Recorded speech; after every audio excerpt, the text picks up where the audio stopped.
ওয়া উলিল আমরি মিনকুম। এই যে আদালত, এই আদালত 1947 তো খেদাইছেন ইংরেজদেরকে, কিন্তু আদালতের ভাষা কি?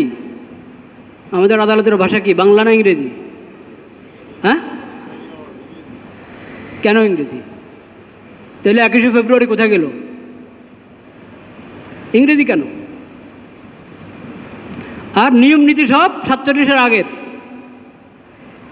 ইংরেজকে খেদানো হয়েছে, কিন্তু ইংরেজের নীতিকে খেদানো হয়নি।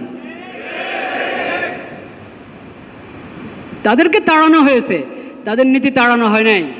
শান্তি আসবে না এইভাবে।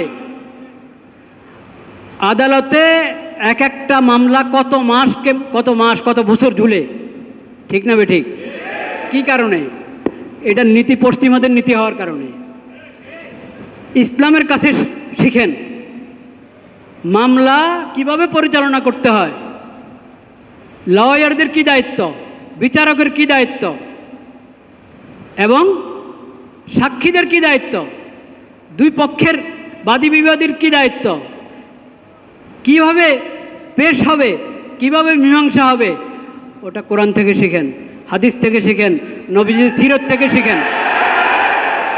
দেখবেন আদালতে কোনো মামলা ঝুলে থাকবে না। দেখবেন আদালতের মধ্যে এই যে অন্যায় ফয়সালা, হক একজনের, পায় আর একজন, ঠিক না বেঠিক?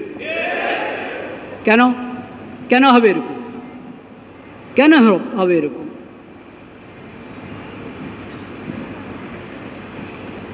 তো সংস্কার যদি করতে চান, আপনি আদালতকে ঠিক করেন।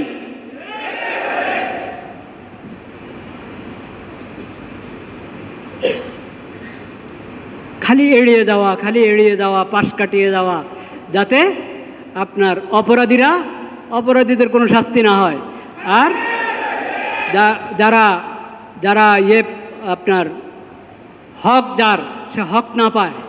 কত তামাশা এটার জন্য, কত পায় তারা। এসব হচ্ছে যেহেতু আদালতকে শরীয়তের অনুগামী বানানো হয়নি।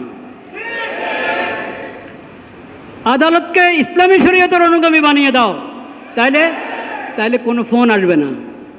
ফোন আসে কি না? উপরের চাপ, ফোন, বিদেশি চাপ। আরে কেন এত চাপ? যেহেতু শরীয়তের চাপ তোমার গ্রহণ করা দরকার ছিল, শরীয়তের আনুগত্য গ্রহণ করা দরকার ছিল। শরীয়তের, ওটা তো চাপ না, শরীয়তের নির্দেশনা। শরীয়তের নির্দেশনা গ্রহণ করো নাই, এই জন্য চাপের মুখে অন্যায় ফয়সালা করতে হয় আদালতকে। যদি এই সরকার কোনো অবদান রেখে দিতে চায়, তাহলে সেটা হলো সংস্কার, মানে আদালতকে সংস্কার করো।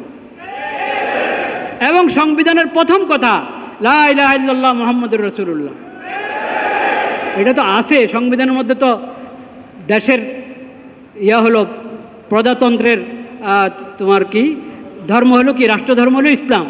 তো রাষ্ট্রধর্ম যদি ইসলাম হয়, তো আতিউল্লাহ আতিউর রাসূল এটা আসবে না? এটা সবাইকে মনে রাখতে হবে, সবাইকে।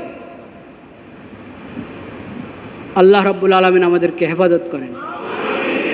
ওয়া আখিরু দাওয়ানা আলহামদুলিল্লাহি রাব্বিল আলামিন।